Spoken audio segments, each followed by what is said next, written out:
안녕하세요. 오늘 살펴볼 단지는 더샵 분당 TL1 무순입니다. 제가 요 전체적인 무순위 정보를 한번 분석해 봤는데, 그 후 여러 가지 질문 혹은 이렇게 하셨으면 좋겠다 하시는 것들 한번 모아봤습니다. 복습을 먼저 해보고 가겠습니다. 총 세대수는 873세대입니다. 특히 이 더샵 분당 TL1은 10월 말에 모집 공고가 나왔던 단지예요. 불과 2개월도 안 돼서 무순위 모집 공고가 나온 겁니다. 분양가는 84 타입이 약 24.3억에서 26.5억까지 나왔어요. 모두 저층이고 84 타입인데 분양가가 2억씩이나 차이 납니다. 자, 청약 접수일은 22일 월요일이고요. 필요 자금은 대출이 2억밖에 나오지 않아서 23억에서 25.5억 정도가 필요합니다. 자, 비규제 지역으로 청약이 나왔지만 대출은 규제 지역으로 묶여서 주담대가 2억밖에 나오지 않아요. 시세 차익은 약 2억에서 4억까지 봅니다. 왜냐하면 모두 저축 물량이라 좀 보수적으로 잡아봤고요. 제한사항을 보시면 전매 제한 3년, 그리고 실거주 의무가 없습니다. 특히 이 실거주 의무가 없다는 걸 좀 중점적으로 보려고 해요. 그래서 좀 Q&A 위주로 오늘 영상을 만들어 봤습니다. 그래서 오늘 영상은 최소 분양가 대비 약 70% 정도 현금을 갖고 계신 무주택자분들이 보시면 좋을 것 같아요. 왜 70%냐? 계약금 10%에 중도금 60% 정도를 잔압할 수 있으신 분들이면 전세를 놓으실 수 있거든요. 즉, 중도금 대출을 받지 않으면 전세를 놓을 수 있습니다. 그러면 여기가 실거주 의무가 없기 때문에 가능한 시나리오죠. 원래는 지금 분당 같은 경우에는 성남시에 위치해 있기 때문에 규제 지역이고 토지거래 허가 구역이라 무조건 어떤 방식으로든 실거주 의무를 하셔야 됩니다. 하지만 이번 청약은 토지거래 허가 구역임에도 실거주 의무가 없기 때문에 요거를 활용하시면 정말 좋을 것 같아요. 한번 뒤에서 자세히 알아보겠습니다. 피해론 메리트가 뭔데 청약을 써야 될까? 자, 앞서 말씀드렸다시피 성남시는 현재 토어제 투가 지역입니다. 모든 규제를 다 받고 있어요. 즉, 일반적으로 아파트를 매매했으면 같은 돈 주고 하면 무조건 실입주를 해야 됩니다. 그렇지 않으면 입주를 못해요. 즉, 갭 투자가 안 되는 거죠. 하지만 이번만 무순위는 실거주 의무가 없어요. 현재 토어제 구역 중 유일하게 합법적으로 갭 투자가 가능한 곳입니다. 그래서 제가 아까 말씀드렸다시피 요 70% 분양가 대비 70% 금액이 필요하다는 말씀입니다. 자, 보시면 말이 실거주 의무가 없지 중도금 대출 받으면 6개월 전입 의무 있잖아. 네, 맞습니다. 지금 현재 중도금 대출을 잔금 대출의 연장선으로 봅니다. 규제 지역은. 그래서 중도금 대출을 받게 되면 6개월 이내 전입 의무를 하라는 추가 약정서를 쓰게 돼요. 반대로 말하면 중도금 대출을 받지 않고 잔압만 할 수 있으면 전세를 놓을 수 있다는 말입니다. 그렇죠? 어차피 지금 분당 TL1이 아니라 25억짜리 아파트를 사려고 해도 2억밖에 대출이 안 나와서 무조건 23억은 필요해요. 그래서 웬만하면 25억짜리 아파트를 가야겠다 하시면 23억은 필요한데 이 더샵 분당 TL1은 분양가의 70%, 그러니까 25억이라고 치면 약 17억 정도만 있으면 이 집을 전세 줄 수 있다는 거죠. 자, 이제 가정을 해봅시다. 좋습니다. 17억 정도가 있어서 계약금 플러스 중도금을 내 돈으로 냈다. 그런다고 입주장의 전세가 구해질까? 네, 보시면 627 대책으로 분양아파트 잔금을 세입자 보증금으로 납부하게 되면 세입자는 전세 대출을 받지 못해요. 그러니까 시중 가격보다 낮춰야 올 현찰 세입자가 들어오겠죠. 보시면 여기에 입주 물량에 조합원 물량이 많을 거예요. 특히 조합원이 본인주 전세를 10억에 내놨다고 해봅시다. 하지만 제가 분양받은 집을 2억 저렴한 8억에 올 현찰 세입자를 구한다고 내놓는다면 과연 안 나갈까요? 이 10억짜리보다 2억이 낮은데요. 제 사례에 보면 무조건 나갑니다. 즉, 전세를 이렇게 싸게 내놓아도 실입주하는 것보다는 무조건 필요 자금이 적게 든다는 말입니다. 대출이 2억밖에 안 돼서. 그래서 내가 실거주 하려고 들어가려고 하면 23억이 필요한데 전세를 논다 하면 초기에는 무조건 17억이란 자금이 필요하고 전세를 시중 가격보다 싸게 8억 아니면 10억 정도에 맞추면 총 필요 금액이 15억 정도로 낮아지게 되는 거죠. 10억에만 맞춰도 13억으로 더 낮아지고요. 요 활용을 좀 하셨으면 좋겠습니다. 하지만 이 전제 조건은 뭐냐? 분양금의 약 70% 정도는 내가 현찰을 가지고 있어야 한다. 자, 좋습니다. 그러면 어딜 쓰지? 라고 고민을 하시는 분들이 있는데, 자, 보시면 총 5세대가 있는데, 이 5세대는 평면도가 두 개로 나뉘어요. 먼저 84 타입을 먼저 보시면 3베이 판상형입니다. 하지만 이 판상형은 마통풍이 가능하지만 요 뒤에 시래기실하고 다용도실 사이에 복도가 있어요. 즉 이 복도를 왜 뚫어 놨을까? 보시면 마통풍을 위해서죠. 그래서 좀 일부러 좀 뚫어 놔서 요 복도가 데드 스페이스가 된 느낌입니다. 어떻게 보면 되게 쉬려 공간이 없는 공간이 되어 버렸죠. 그리고 지금 두 타입 모두 보면 안방에 발코니가 없어요. 보통은 안방에 요렇게 발코니가 있어서 여기에 빨래를 두거나 화분을 두거나 하죠. 하지만 요새 트렌드는 안방 발코니를 없애고 안방을 넓게 쓰는 게 트렌드입니다. 그래서 3베이 판상형의 가장 큰 특징을 보면 거실 필두로 방 두 개가 옆에 있어서 거실이 남향이면 모든 침실이 남향이 되고 마지막 방 하나가 뒤에 있습니다. 그래서 북향을 바라보는 구조죠.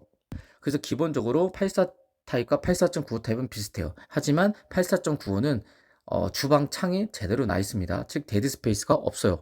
그래서 선호도가 여기가 좀 더 높을 것 같고, 그리고 안방을 보시면 여기가 양면 개방창이에요. 그래서 개방감이 좋아요. 하지만 여기에 실외기실을 주다 보니 벽툭티가 있다는 거, 그 점은 좀 아쉽죠. 보시면 84A17과 84A2 타입은 요 84 타입으로 전체로 묶입니다. 먼저 위에 84A17 타입을 보면 모두 301동 1호 라인이에요. 자, 2층과 4층이죠. 보시면 분양가는 24.3억, 24.54억 모두 다 동향입니다.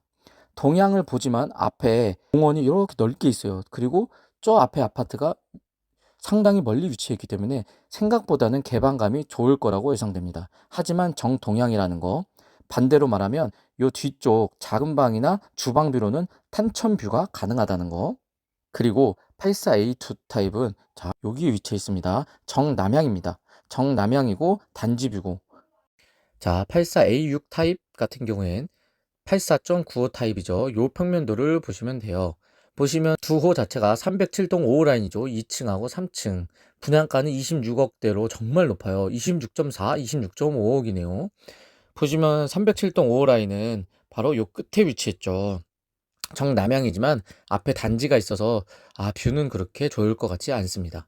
자, 그래서 정리해보면 같은 84 저층인데도 최저가와 최고가 차이가 2억 2천만 원이나 차이 납니다.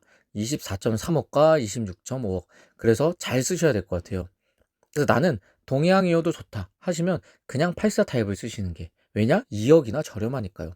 나는 무조건 정남향이어야 된다, 동해안은 싫다 하시면 확률적으로 요 84.95 타입을 쓰시는 게 좋죠.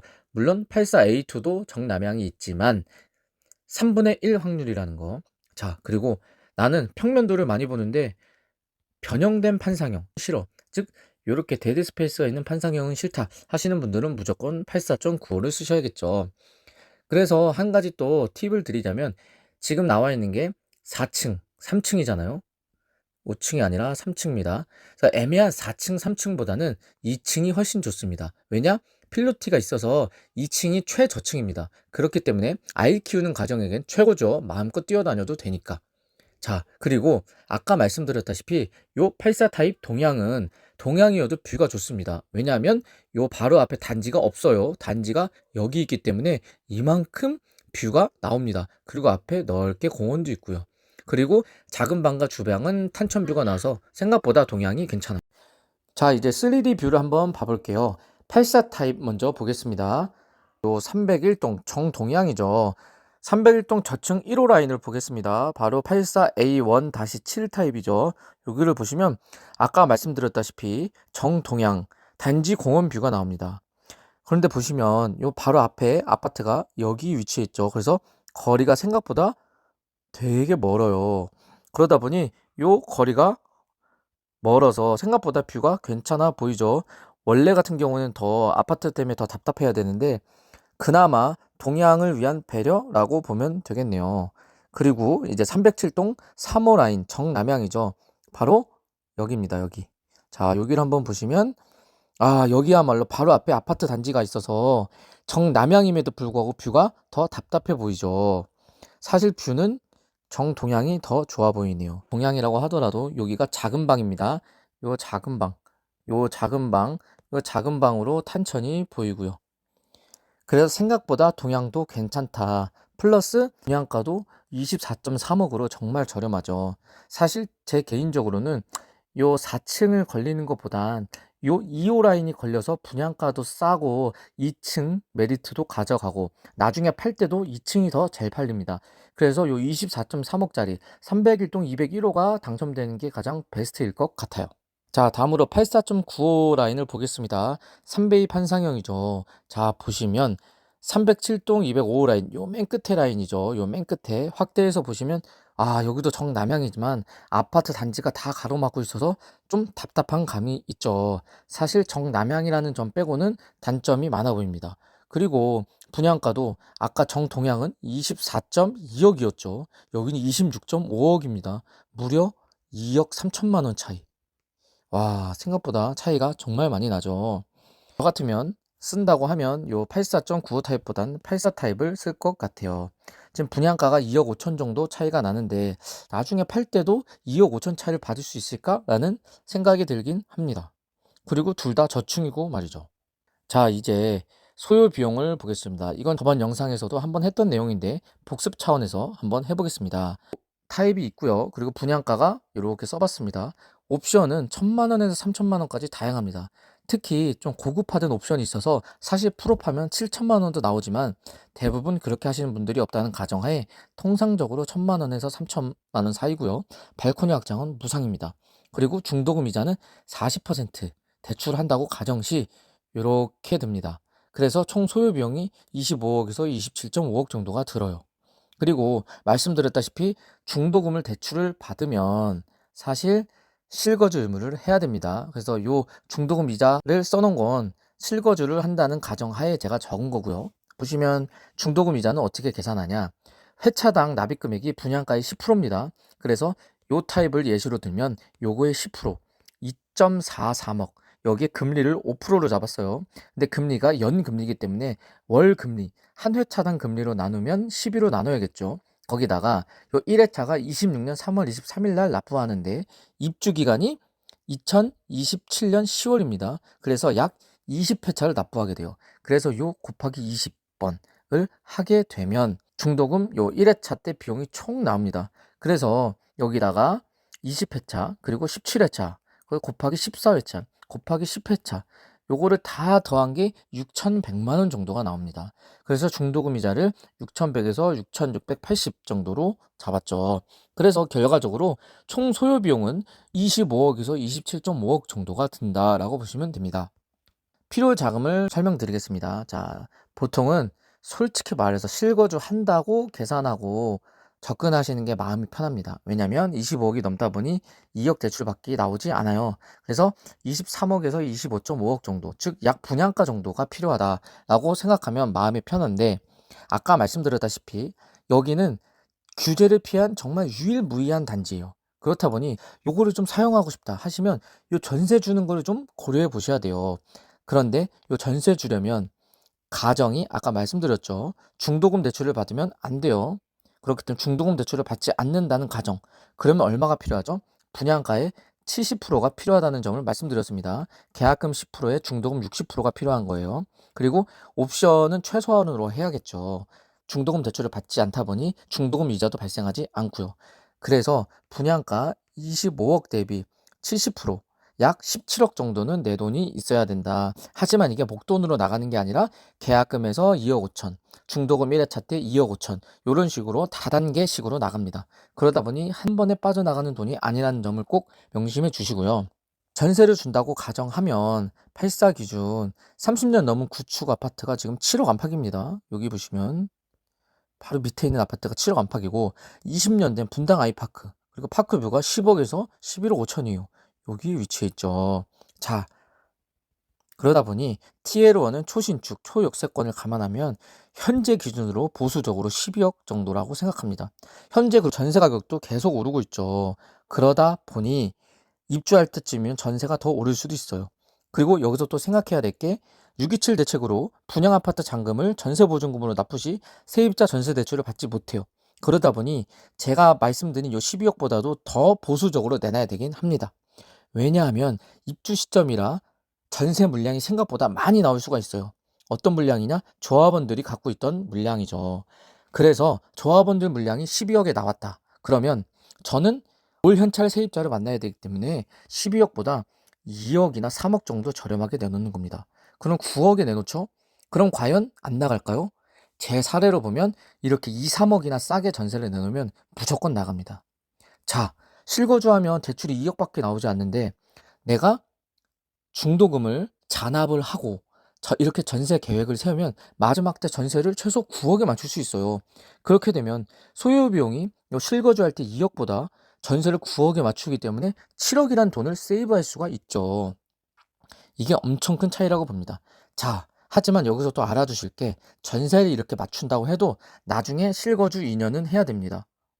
실거주 의무가 없지 않나요? 맞습니다. 하지만 왜 2년을 살아야 되느냐? 바로 이 양도세 비과세 혜택을 받으려고 하는 겁니다. 여기는 지금 토지거래 허가구역 그리고 투기과열지구로 묶였기 때문에 보유 2년이 아닌 실거주 2년을 해야 비과세 12억 미만까지 비과세를 받을 수 있습니다. 그래서 지금 전세로 급한 불을 끄고 나중에 계속 돈을 모아서 여유가 될 때 그리고 혹은 규제가 풀릴 때 내가 들어가서 2년 살고 나오면 되는 거죠. 자, 이제 마무리를 해보려고 합니다. 솔직히 분양가 비쌉니다. 그리고 지금 이 순간에도 집값은 오르고 있죠. 쓸까 말까 고민하시는 분들은 원 모집 공고의 경쟁률 한번 보십시오. 원청약 경쟁률인데 레미안 트리니원하고 같은 시기에 분양해서 엄청 비교가 됐었죠. 그런데 경쟁률을 보십시오. 평균 49.77대 1. 그리고 당첨 가점도 4인 가족 만점이 나왔습니다. 이 정도면 대흥행이죠. 지금 이 단지에 5가구가 나온 겁니다. 원청약 때는 성남시 사람들밖에 쓰지 못했어요. 왜냐하면 당해 조건이 성남시 거주민이기 때문이죠. 하지만 이번 무순위는 서울, 경기 모두 가능합니다. 그래서 서울, 경기에 사시는 무주택이신 분들은 여기를 안 쓸 이유가 없어요. 왜냐하면 시중 가격보다도 3, 4억이 낮은 금액이죠. 그래서 이건 안 쓸 이유가 없습니다. 그리고 초신축이죠.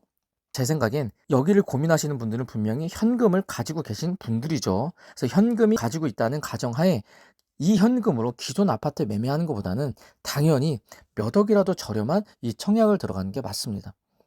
게다가 여기는 실거주 의무가 없다는 거, 합법적으로 내가 갭 투자를 할 수 있는 곳입니다. 하지만 말씀드린 대로 중도금 대출을 받으면 안 되죠. 그리고 세입자 구하기도 좀 팍팍하기도 합니다. 그럼에도 실거주 의무가 없다는 점, 이게 정말 큽니다. 그래서 내가 현찰을 갖고 원래는 아파트를 이사 계획이 있었다. 아파트를 살 계획이 있었다. 하시는 경인 지역, 서울 지역 사시는 무주택자 분들은 꼭 더샵 분당 TL1 요 부순위 모집 공고를 잘 활용하셔서 내 집 마련하시길 바라겠습니다. 지금까지 긴 영상을 들어주셔서 감사합니다. 이렇게 더샵 분당 TL1 무순위 공고 분석을 한번 해봤습니다. 이 영상이 좀 유익하셨으면 구독과 좋아요 한번 부탁드립니다. 감사합니다.